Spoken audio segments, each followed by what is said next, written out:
Bonjour et bienvenue. Aujourd'hui, on va décortiquer ensemble une dynamique humaine qui est à la fois super courante et parfois assez déroutante. On va parler de ce moment un peu étrange où l'on se demande si la personne en face est en train de parler de nous ou d'elle-même. Alors, cette phrase, tu es tellement critique et tu me juges tout le temps. Ça sonne familier, n'est-ce pas? C'est le genre de phrase que beaucoup ont déjà entendue ou peut-être même prononcée. C'est une accusation qui pèse lourd, qui met tout de suite sur la défensive et bien souvent, c'est ce qui allume la mèche d'un conflit. Mais qu'est-ce qui se passe vraiment quand on regarde la situation d'un peu plus près? Prenons le cas de Sophie. Voilà, elle accuse son partenaire d'être tout le temps en train de la critiquer. Sauf que, si on observe bien, c'est elle qui ne cesse de lui faire des reproches. Alors comment est-ce possible? Comment une personne peut accuser l'autre de faire exactement ce qu'elle fait elle-même? C'est un vrai paradoxe. Eh bien, ce phénomène a un nom en psychologie. Ça s'appelle la projection. Alors allons voir ensemble ce qui se cache derrière ce fameux miroir psychologique. La projection, c'est ce qu'on appelle un mécanisme de défense. Pour le dire simplement, c'est une stratégie, le plus souvent inconsciente, par laquelle une personne va attribuer à quelqu'un d'autre ses propres pensées, ses sentiments ou même les défauts qu'elle n'accepte pas chez elle. C'est un peu comme si on voyait le reflet de nos propres côtés sombres dans un miroir qu'on aurait placé devant les autres. Et tout ça se déroule en 3 temps, de manière totalement inconsciente. D'abord, il y a le refoulement. On rejette un sentiment qu'on juge inacceptable. Ensuite, c'est l'externalisation. Ce sentiment est littéralement poussé hors de notre conscience. Et enfin, l'attribution. Cette pensée ou ce défaut, on le perçoit maintenant comme appartenant à l'autre. Ce n'est plus ma pensée, ça devient ta pensée. Ce qui est assez fascinant, c'est qu'une fois qu'on a saisi le truc, on commence à le voir absolument partout. Alors passons à des exemples bien concrets pour voir comment ça s'articule dans la vie de tous les jours. Premier terrain de jeu, le monde du travail. On imagine facilement la scène, hein. L'ambiance est un peu tendue, peut-être en pleine réunion sur un projet qui patine ou pendant un entretien d'évaluation. Et là, l'accusation tombe, nette, précise, tu manques d'implication. C'est typiquement le genre de reproche qui peut vraiment plomber l'ambiance et la motivation. Mais le plus intéressant, c'est de se demander qui dit ça. Souvent, c'est précisément la personne qui, au fond, se sent elle-même démotivée, qui n'arrive plus à trouver l'énergie pour s'investir. En accusant l'autre, en quelque sorte, elle se déleste de son propre sentiment d'échec ou de sa lassitude. Le cercle familial, bien sûr, est un autre terreau très fertile pour la projection. Forcément, les liens sont intenses, chargés d'émotions, d'histoires.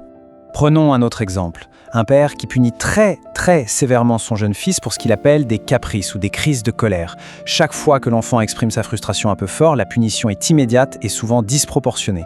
Et en réalité, ce père est quelqu'un qui porte en lui une immense colère, mais qu'il refoule. Il ne s'autorise pas à l'exprimer et la considère comme mauvaise, inacceptable. Du coup, il projette cette colère sur son fils. Et en la punissant si durement chez l'enfant, il combat en fait ce qu'il refuse de voir en lui. C'est une dynamique vraiment tragique et malheureusement très commune. Et pour finir, un grand classique, celui qui surgit au cœur des disputes, que ce soit entre amis, en couple, peu importe. Arrête d'être tout le temps sur la défensive. Franchement, qui n'a jamais entendu ou prononcé cette phrase? C'est souvent l'étincelle qui met le feu aux poudres dans une conversation. Et là encore, l'ironie est juste flagrante. Cette accusation est très souvent lancée par la personne qui, justement, ne supporte absolument aucune critique et qui se braque à la moindre remarque. Elle projette sa propre attitude défensive sur l'autre. Bon, d'accord, on voit bien ce qu'est la projection maintenant. Mais pourquoi? Pourquoi est-ce qu'on fait ça? Quel est le but de ce mécanisme au fond? Faut bien comprendre que la projection, à la base, ce n'est pas malveillant, c'est une stratégie de protection. D'abord, ça protège notre estime de soi. C'est quand même beaucoup moins douloureux de voir un défaut chez autres que de l'admettre en soi. Ensuite, ça réduit l'anxiété. Le problème n'est plus à l'intérieur, il est à l'extérieur. Et enfin, ça nous aide à résoudre nos contradictions internes. Au lieu de se dire « je suis peut-être un peu avare », on se convainc que c'est mon frère qui est obsédé par l'argent. C'est plus confortable. Maintenant, passons à la partie pratique. Comment on fait pour repérer ce mécanisme et surtout pour le repérer chez soi? Il y a des signaux qui ne trompent pas. Par exemple, une réaction émotionnelle complètement disproportionnée face à un petit détail. Ou alors le fait de reprocher sans cesse la même chose à différentes personnes. Des accusations qui sont plus basées sur des impressions que sur des faits concrets. Ou encore cette sensation de tomber toujours sur des personnes toxiques. En général, l'intensité de l'émotion est la clé. Si un tout petit truc nous met hors de nous, c'est sans doute que ça touche quelque chose de très personnel. La question qu'il faut oser se poser, c'est celle-ci. Et si cette chose qui m'énerve au plus haut point chez les autres était en fait quelque chose que je refuse de voir en moi?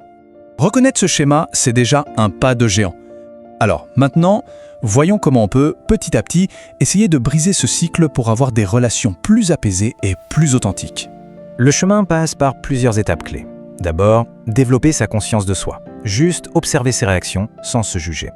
Ensuite, accueillir sa part d'ombre, c'est-à-dire accepter que personne n'est parfait et qu'on a tous des côtés moins reluisants.